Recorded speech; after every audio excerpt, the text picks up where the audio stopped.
ಕರುನಾಡಿಗೆ ನಮಸ್ಕಾರ. ನಾನು ನಿಮ್ಮ ದಾನಯ್ಯ ಸರ್. ಊರು ತೊಳನೂರು, ತಾಲೂಕು ಅಕ್ಕಲ್ಕೋಟ್, ಜಿಲ್ಲೆ Solapur, Maharashtra. 22 June 2026 net exam ನಡೆಯಲಿದೆ. ಈ ಪರೀಕ್ಷೆಗೋಸ್ಕರ ನಾವು ಮತ್ತೆ ನಿಮ್ಮ ಸೇವೆ ಮಾಡಲು ಬಂದಿದ್ದೇನೆ. ಪತ್ರಿಕೆ 1ರ ಕಡೆಗೆ ಹೆಚ್ಚಿಗೆ ಗಮನ ಕೊಡಬೇಕು. Paper 1 is a turning paper. Paper 1 ಅಲ್ಲಿ ಎಷ್ಟು ಹೆಚ್ಚಿಗೆ ಅಂಕಗಳನ್ನು ಪಡೆಯುತ್ತೀರಿ ಅಷ್ಟು ಬೇಗನೆ ನೆಟ್ ಎಕ್ಸಾಮ್ ಮತ್ತು GRF ನೀವು ಪಡೆಯುತ್ತೀರಿ. ಕೆಸೆಟ್ ಎಷ್ಟು ಸರಳ ಇದೆಯೋ ಅಷ್ಟೇ ಸರಳ ನೆಟ್ ಎಕ್ಸಾಮ್ ಕೂಡ ಇದೆ.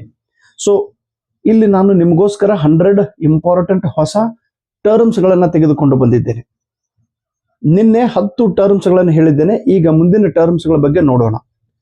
ಮೊದಲನೇ ಪತ್ರಿಕೆ ಫಸ್ಟ್ ಯೂನಿಟ್ ಟೀಚಿಂಗ್ ಅಪ್ಟಿಟ್ಯೂಡ್, ಇದರಲ್ಲಿ ಬರುವ ಟರ್ಮ್ಸ್ಗಳನ್ನು ನೋಡೋಣ.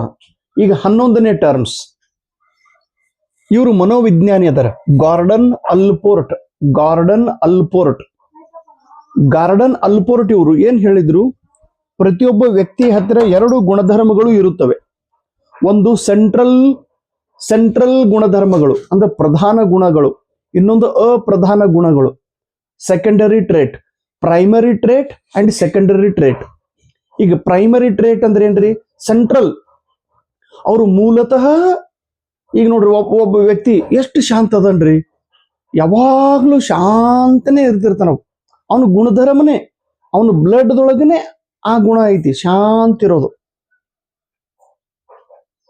ಪ್ರಾಮಾಣಿಕತೆ ಇರೋದು, ಎಲ್ಲರಿಗೂ ರೆಸ್ಪೆಕ್ಟ್ ಕೊಡೋದು, ಮೆತ್ತಗೆ ಮಾತಾಡೋದು. ಇಲ್ಲಿ ನಮ್ಮ ಮನೆ ಎದುರಿಗೆ ಅದಾರ ಒಬ್ರು, ಬಹಳ ಗರೀಬ್ ಅದಾರ ಅವರು. ಪೂಜನ್ ಅಪ್ಪ ಅವ್ರು ಎಷ್ಟು ಗರೀಬರ ಅವರು. ಪೂಜನ್ ಅಪ್ಪ ಗೊತ್ತದೇನಿಲ್ಲ, ಅವರಷ್ಟು ಗರೀಬ್ ಮನುಷ್ಯನ ನೋಡಿಲ್ಲ, ಅಷ್ಟು ಶಾಂತ. ಇಲ್ಲೇ ನಮ್ಮ ಮನೆ ಎದುರಿಗೆ ಬಹಳ ಎಷ್ಟು ಗರೀಬ್ ಅದಾರಲ್ರಿ. ಅಂದ್ರೆ ಮಾತನಾಡುವ ಅವ್ರ ಸ್ವಭಾವ ಏನೈತಲ್ಲ, ಅವರಷ್ಟು ಮೆತ್ತಗ, ಅವರಷ್ಟು ಮೃದು ಮಾತಾಡೋ ವ್ಯಕ್ತಿನೇ ನನ್ನ ಜೀವನದೊಳಗೆ ನೋಡೇ ಇಲ್ಲ. ಅದು ಪ್ರೈಮರಿ ಟ್ರೇಟ್ ಅಂತಾರೆ. ಇನ್ನು ಸೆಕೆಂಡರಿ ಟ್ರೇಟ್ ಅಂದ್ರೆ ಏನ್ರಿ, ಕೆಲವು ಸಂದರ್ಭದಲ್ಲಿ ಮಾತ್ರ ಅವರು ತಮ್ಮ ಕೆಲವು ಗುಣಗಳನ್ನು ತೋರಿಸುತ್ತಾರೆ. ಅವರಿಗೆ ಸೆಕೆಂಡರಿ ಟ್ರೇಟ್ ಅಂತ ಹೇಳ್ತಾರೆ. ಇವು ಅಪ್ರಧಾನ ಗುಣಗಳು. ಪ್ರೈಮರಿ ಗುಣಗಳು ಬೇರೆ, ಪ್ರಾಥಮಿಕ ಗುಣಗಳು ಬೇರೆ, ಮತ್ತು ದ್ವಿತೀಯ ಗುಣಗಳು ಬೇರೆ. ದ್ವಿತೀಯ ಅಂದ್ರೆ 2ನೇ ಗುಣಗಳು, ಸೆಕೆಂಡರಿ ಟ್ರೇಟ್ ಅಂತ ಕರೀತಾರೆ. ಕೆಲವು ಸಂದರ್ಭದೊಳಗೆ ಮಾತ್ರ ಅವರು, ಈಗ ನೋಡ್ರಿ, ಬಹಳ ಶಾಂತಿರೋ ಹುಡುಗ ಒಮ್ಮೆ ಆಟ ಆಡುವಾಗ, ಕ್ರಿಕೆಟ್ ಆಡುವಾಗ ಗೆದ್ರಂದ್ರೆ ಒಮ್ಮೆದೊಮ್ಮೆಲೆ ಖುಷಿ ಪಡೋದು, ಸೆಕೆಂಡರಿ ಟ್ರೇಟ್. ಒಮ್ಮೆದೊಮ್ಮೆಲೆ ಈಗ ನೋಡ್ರಿ, ನಾವು ಶಾಂತಿರೋ ವ್ಯಕ್ತಿಗಳು ಒಮ್ಮೆ ಬೈದ್ರು, ಒಮ್ಮೆದೊಮ್ಮೆ ಸಿಟ್ಟಿಗೆ ಬಂದ, ಒಂದೊಂದು ಬಾರಿ ನಾವು ಸಿಟ್ಟಿಗೆ ಬಂದಿವಿ ಅಂದ್ರೆ ಅದು ಸೆಕೆಂಡರಿ ಟ್ರೇಟ್. ಅದರ ಅಪ್ರಧಾನ ಗುಣಗಳು, ಸೆಕೆಂಡರಿ ಗುಣಗಳು ಇವು ಬದಲಾಗುತ್ತವೆ. ಒಂದ್ಸಲ ಸಿಟ್ಟಿಗೆ ಬಂದಿರ್ತಾರ, ಆಮೇಲೆ ಮತ್ತೆ ಕರಗ್ತಾರ ಅವ್ರು, ಇರ್ಬಿಡೋ ಮತ್ತೆ ನಾರ್ಮಲ್. ಸಿಟ್ಟಿಗೆ ಬರೋದು, ಬೈಯೋದು ಅಥವಾ ನಿರಾಶೆ ಆಗೋದು ಒಮ್ಮೊಮ್ಮೆ ಗುಣಗಳು ಬರ್ತಿರ್ತಾವ. ಉಳಿದಿದ್ದ ಟೈಮ್ದೊಳಗ ಅವರು ನಾರ್ಮಲ್ ಆಗಿ ಇರುತ್ತಾರೆ. ಸೆಕೆಂಡರಿ ಗುಣಗಳು ಅರ್ಥ ತಿಳಿತ್ರಿ ಏನ್ ಹೇಳಿನಿ ಸರ್? ಅವೆಲ್ಲ ಪರೀಕ್ಷೆದೊಳಗೆ ಕೇಳ್ತಾರೇನ್ರಿ? ಶಾರ್ಟ್ ಆಗಿ ಹೇಳ್ರಿ ಅಪ್ಪ. ಸೆಕೆಂಡರಿ ಗುಣಗಳು ಎಂದರೆ, ಸೆಕೆಂಡರಿ ಗುಣಗಳು ಈ ಕಾನ್ಸೆಪ್ಟ್ ಅನ್ನು ಹೇಳಿದವರು ಇವರು ಅಲ್ಪೋರ್ಟ್. ಈ ಗುಣಗಳು ಅಪ್ರಧಾನವಾಗಿರುತ್ತವೆ. ಇವು ಕೆಲವು ಸಂದರ್ಭದಲ್ಲಿ ಮಾತ್ರ ಈ ಗುಣಗಳು ವ್ಯಕ್ತವಾಗುತ್ತವೆ. ಇವು ಸತತವಾಗಿ ವ್ಯಕ್ತವಾಗುವುದಿಲ್ಲ. ಇನ್ನು ಮೇಡಮ್ ಅದಾರ, ಸಂಗಮ್ಮ ಮೇಡಮ್, ಸಂಗೀತ ಮೇಡಮ್, ಚಂತನ್ ಬೈತೇಳ್ರಿ, ನನಗೆ ಚೀರ್ತಾಳ್ರಿ. ಅವಳು ಪ್ರೈಮರಿ, ನಂದು ಹೆಂಗ್ರಿ ಸೆಕೆಂಡ್ರಿ. ನಾನು ಒಮ್ಮೊಮ್ಮೆ ಸಿಟ್ಟಿಗೆ ಬರ್ತೀನಿ. ಇನ್ನ 2ನೇದು ನೋಡ್ರಿ, ಶುರು ಆಯ್ತು ನೋಡ್ರಿ. ಇನ್ನು 2ನೇದಾದ್ರಿ ಟ್ರಾನ್ಸ್ಪರೆನ್ಸ್ ಅಂದ್ರೆ ಏನು? ಟ್ರಾನ್ಸ್ಪರೆನ್ಸ್ ಅಂದ್ರೆ ವರ್ಗಾವಣೆ ಮಾಡೋದು, ಸ್ಥಳಾಂತರ ಮಾಡೋದು. ಇಲ್ಲಿ ಮನೋವಿಜ್ಞಾನದೊಳಗೆ ಬರ್ತೈತಿ. ಒಬ್ಬ ರೋಗಿ ಚಿಕಿತ್ಸೆ ಕಡೆಗೆ ಹೋದಾಗ ಆ ಚಿಕಿತ್ಸೆ ಮಾಡುವ ವ್ಯಕ್ತಿಯ ಮೇಲೆ ತನ್ನ ಮಾತಿನಿಂದ, ತನ್ನ ವಿಚಾರಗಳಿಂದ ಹಸ್ತಾಂತರ ಮಾಡುತ್ತಾನೆ, ಸ್ಥಳಾಂತರ ಮಾಡುತ್ತಾನೆ, ವಿಚಾರಗಳನ್ನು ಅವನಿಗೆ ಹೇಳುತ್ತಾನೆ. Clients feeling towards the therapist. ಇನ್ನು ಸಿಮ್ಯಾಂಟಿಕ್ ಮೆಮೊರಿ ಅಂದ್ರೆ ಏನು? ಸಿಮ್ಯಾಂಟಿಕ್ ಅಂದ್ರೆ ಲಾಕ್ಷಣಿಕ ಸ್ಮೃತಿ. ಇಲ್ಲಿ ವ್ಯಕ್ತಿಯು ಮಾಹಿತಿಯನ್ನ, ಜ್ಞಾನವನ್ನ, fact, knowledge and information, concept, fact, concept, knowledge, information ಅನ್ನ ಅವನು ತನ್ನ ತಲೆಯೊಳಗ ನೆನಪಿನಲ್ಲಿ ಇಟ್ಟುಕೊಂಡಿರುತ್ತಾನೆ. ಯಾವಾಗ್ಲೂ ನೆನಪಿನಾಗಿರ್ತೈತೆ. ಸಿಮೆಂಟಿಕ್ ಮೆಮೊರಿ ಅಂತ ಕರೀತಾರೆ. ಇದು ಫಿಕ್ಸ್ಡ್ ಆಗಿ ಅವನ ತಲೆಯೊಳಗೆ ಫಿಕ್ಸ್ ಇದ್ದೇ ಇರ್ತೈತಿ ಮೆಮೊರಿ. ಮೈಕ್ರೋ ಟೀಚಿಂಗ್ ದ ಹಂತಗಳು ಯಾವುವು? ಮೈಕ್ರೋ ಟೀಚಿಂಗ್ ಹಂತಗಳು ಇವು ಪ್ರಮುಖವಾದ 3 ಹಂತಗಳು. ಒಂದು ನಾಲೆಜ್ ಅಕ್ವಿಜಿಷನ್ ಫೇಸ್, ಜ್ಞಾನ ಪಡೆಯುವ ಹಂತ. ಸ್ಕಿಲ್ ಅಕ್ವಿಜಿಷನ್ ಫೇಸ್, ಕೌಶಲ್ಯ ಪಡೆಯುವ ಹಂತ. ಟ್ರಾನ್ಸ್ಫರ್ ಫೇಸ್, ವಿಷಯವನ್ನ ಹಸ್ತಾಂತರ ಮಾಡುವ ಹಂತ. ಇನ್ನು ಇಲ್ಲೊಬ್ರು ಮನೋವಿಜ್ಞಾನಿಗಳು, ಇವರು ಏನಂತಾರ್ರಿ, ವೆಚ್ಲರ್, ಇವರು ವರ್ಬಲ್ ಅಂಡ್ ಪರ್ಫಾರ್ಮೆನ್ಸ್ ಸ್ಕೇಲ್ ಬಗ್ಗೆ ಹೇಳಿದ್ದಾರೆ. ಶಾಬ್ದಿಕ ಮತ್ತು ನಾವೇನು ಕರಿತೀವಿ ಕಾರ್ಯಕ್ಷಮತೆ, ಪರ್ಫಾರ್ಮೆನ್ಸ್ ಸ್ಕೇಲ್ ಬಗ್ಗೆ ಹೇಳಿದ್ದಾರೆ. ಗ್ರೂಪ್ ಇನ್ವೆಸ್ಟಿಗೇಷನ್ ಮಾಡೆಲ್, ಈ ಕನ್ಸೆಪ್ಟ್ ಅನ್ನ ಹೇಳಿದವರು. ನಿಮ್ಗೇನಾದ್ರೂ ಅದ್ರ ವಿವರಣೆ ಕೇಳಂಗಿಲ್ರಿ, ಆ ಕನ್ಸೆಪ್ಟ್ ಹೇಳಿದ ವ್ಯಕ್ತಿ ಯಾರು ಅಂತ ಹೇಳಿ ಕೇಳ್ತಾರೆ. ಗ್ರೂಪ್ ತಂಡ ತನಿಖೆ ನಮೂನೆ, ತಂಡ ತನಿಖೆ ನಮೂನೆ ಹೇಳಿದವರು ಹರ್ಬರ್ಟ್ ಥೇಲೆನ್. ಇನ್ನು ಇಲ್ಲಿ ಬ್ರೂನರ್ ಅನ್ನುವ ಒಬ್ಬ ಶಿಕ್ಷಣ ತಜ್ಞ. ಈ ನಾವೇನು ಪಠ್ಯ ಪುಸ್ತಕ ಇರ್ತಲ್ಲ, ಪಠ್ಯ ಪುಸ್ತಕದೊಳಗೆ ಅಭ್ಯಾಸ ಕ್ರಮ, ಕರಿಕ್ಯುಲಮ್ ಅಂತೇಳಿ, ಸಿಲೆಬಸ್ ಅನ್ನ ಯಾವ್ದು ಇಡಬೇಕು, ಯಾವ ಕರಿಕ್ಯುಲಮ್ ಇದು ದೊಡ್ಡ ಭಾಗ, ಸಿಲೆಬಸ್ ಇದು ಕರಿಕ್ಯುಲಮ್ದು ಒಂದು ಚಿಕ್ಕ ಭಾಗ.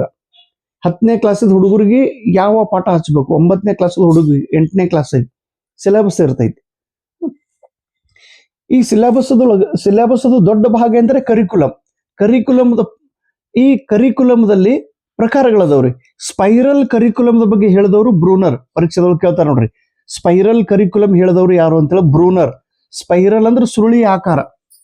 ಈಗ 5ನೇ ಕ್ಲಾಸಿಗೆ ನಾವು ಓದಿರ್ತೀವಿ, ಅದೇ ಮತ್ತೆ 6ನೇ ಕ್ಲಾಸ್ ಒಳಗೆ ಬರ್ತೈತಿ ಅದೇ ಕನ್ಸೆಪ್ಟ್, ಮತ್ತೆ ಅದೇ ಕ್ಲಾಸ್ ಒಳಗೆ 8ನೇ ಕ್ಲಾಸ್ ಒಳಗೆ ಅದೇ ಕನ್ಸೆಪ್ಟ್, 9ನೇ ಕ್ಲಾಸ್ ಒಳಗೆ ಅದೇ ಕನ್ಸೆಪ್ಟ್, 10ನೇ ಕ್ಲಾಸ್ ಒಳಗೆ ಅದೇ ಕನ್ಸೆಪ್ಟ್, 11ನೇ ಕ್ಲಾಸ್ ಒಳಗೆ ಅದೇ ಕನ್ಸೆಪ್ಟ್. ಅದು ದೊಡ್ಡದು ಹಾಕೊಂತ ಹೋಗ್ತಾರೆ. ಮೊದಲಿಗೆ ಸ್ವಲ್ಪ ಇನ್ಫಾರ್ಮೇಶನ್ ಕೊಟ್ಟಿರ್ತಾರೆ, ಆಮೇಲೆ ಸ್ವಲ್ಪ ಅದು ವಿಸ್ತಾರ ಹಾಕೊಂತ ಹೋಗ್ತಾರೆ. 10ನೇ ಕ್ಲಾಸದೊಳಗಿರುವ ಈ ನೋಡ್ರಿ ಶಿವಾಜಿ ಮಹಾರಾಜರ ಚರಿತ್ರೆ, 4ನೇ ಕ್ಲಾಸ್ನೊಳಗೆ ಓದೋ ವಿದ್ಯಾರ್ಥಿಗಳ ಸಲುವಾಗಿ ಅಷ್ಟೇ 1-2 ಪೇಜಿದ್ದು ಮಾಹಿತಿ ಇರ್ತದೆ. 1 ಪೇಜ್ ಸ್ವಲ್ಪ ಕತೆ ಕೊಟ್ಟಿರ್ತಾರೆ.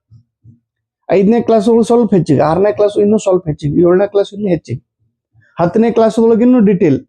ನೀವು ಮತ್ತೆ PUC ಮಾಡಿದ್ರಿ, ಮತ್ತೆ MA ಮಾಡಿದ್ರಿ, ಮತ್ತೆ ವಿಸ್ತಾರವಾಗಿ ಇರ್ತಿರ್ತದೆ. ಸುರುಳಿ ಆಕಾರದ curriculum. Ideas can be revisited, ಮರಳಿ ಕಲ್ಪನೆಗಳು ಬರುತ್ತವೆ at increasing level of complexity. ಇನ್ನ ಇದು ಒಂದು ಟೆಸ್ಟ್ ಐತಿ, ಕ್ಯಾಟ್ ಅಂತೇಳಿ ಒಂದು ಟೆಸ್ಟ್. ಇದ್ರ ಫುಲ್ ಫಾರ್ಮ್ ಕೇಳ್ತಾರೆ ನೋಡ್ರಿ, ಚೈಲ್ಡ್ ಪರ್ಸೆಪ್ಷನ್ ಟೆಸ್ಟ್. ಚೈಲ್ಡ್ ಅಂದ್ರೆ ಮಗು, ಪರ್ಸೆಪ್ಷನ್ ಅಂದ್ರೆ ಅಂಡರ್ಸ್ಟ್ಯಾಂಡಿಂಗ್, ತಿಳುವಳಿಕೆ, ಗ್ರಹಿಕೆ, ಮತ್ತೆ ಟೆಸ್ಟ್ ಅಂದ್ರೆ ತನಿಖೆ. For personality measurement was developed by Belloc. ಇವೆಲ್ಲ ನಾನು ಬರೆದಿದ್ದು ಹೊಸ ಕನ್ನಡ ಮೀಡಿಯಂ ಬುಕ್ದೊಳಗಿಂದ ಐತಿ. ಈಗೇನು ಸಂಪುಟ 1, 2, 3, 4 ಏನು ಬುಕ್ ಬರ್ದಿ ನೋಡ್ರಿ, ಆ ಬುಕ್ದೊಳಗಿಂದ ಇವೆಲ್ಲ ಪಾಯಿಂಟ್ಸ್ ಅದಾವ. ಇದನ್ನೇ ಕನ್ನಡದೊಳಗೆ ಟ್ರಾನ್ಸ್ಲೇಷನ್ ಮಾಡಿ ಬುಕ್ದೊಳಗೆ ಬರೆದಿನ್ರಿ. ಸೊ ಪ್ಲೀಸ್ ಬುಕ್ ಅನ್ನ ತಾವೆಲ್ಲರೂ ಕೊಂಡುಕೊಂಡು ಓದಬೇಕು, ಫಲಿತಾಂಶ ಪಡೆದುಕೊಂಡು ನನಗೆ ತಿಳಿಸಬೇಕು. ಚೈಲ್ಡ್ ಪರ್ಸೆಪ್ಷನ್ ಟೆಸ್ಟ್, ಈ ಕನ್ಸೆಪ್ಟ್, ಈ ಟೆಸ್ಟ್ ಬಗ್ಗೆ ಹೇಳಿದವ್ರು ಯಾರು? ಬೆಲ್ಲಾಕ್. ಬೆಲ್ಲಾಕ್ ಪೇಪರ್ದೊಳಗೆ ಕೇಳ್ತಾರೆ ನೋಡ್ರಿ, ಈ ಟೆಸ್ಟ್ ಹೇಳಿದವ ವ್ಯಕ್ತಿ ಯಾರು ಅಂತ ಹೇಳಿ ಬೆಲ್ಲಾಕ್.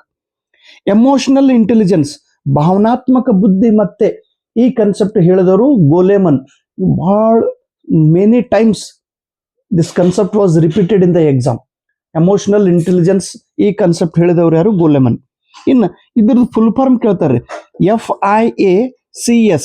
ಎಫ್ ಅಂದ್ರೆ ಫ್ಲಾಂಡರ್ಸ್, ಒಬ್ಬ ವ್ಯಕ್ತಿ ಹೆಸರದ ಡಾಕ್ಟರ್ ಫ್ಲಾಂಡರ್ಸ್ ಅಂತ ಹೇಳಿ ಕರೀತಾರೆ. ಇವರು 1950 ಈ ಕನ್ಸೆಪ್ಟ್ ಬಗ್ಗೆ ಹೇಳಿದ್ರು. ಫ್ಲಾಂಡರ್ ಇಂಟರಾಕ್ಷನ್, ಅಂತರ್ಕ್ರಿಯೆ, ಅನಾಲಿಸಿಸ್, ವಿಶ್ಲೇಷಣೆ. C ಕ್ಯಾಟಗರಿ, S ಅಂದ್ರೆ system. Flanders interaction analysis category system.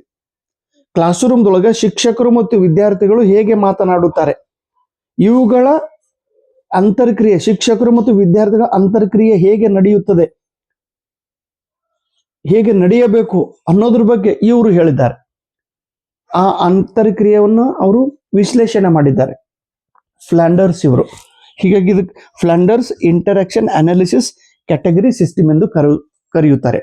Teacher and students communication or interaction in the classroom, ಇದ್ರ ಬಗ್ಗೆ ಇವರು ಹೇಳಿದ್ದಾರೆ. ಥ್ಯಾಂಕ್ ಯು, ಧನ್ಯವಾದ.